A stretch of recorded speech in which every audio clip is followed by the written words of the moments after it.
A millionaire gave each of his 3 sons £10,000 and one simple challenge: fill this empty room by tomorrow. Only one of them understood what he really meant. The eldest son spent every penny on luxurious furniture.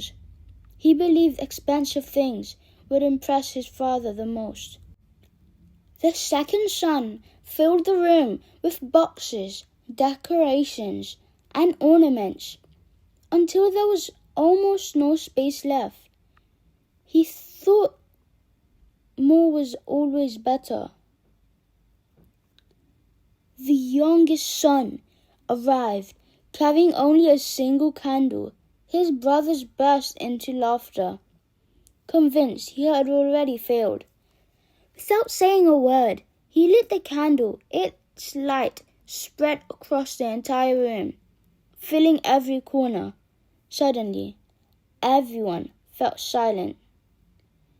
The father smiled and said, "Wisdom will always beat wealth." Then he handed the family business to his youngest son.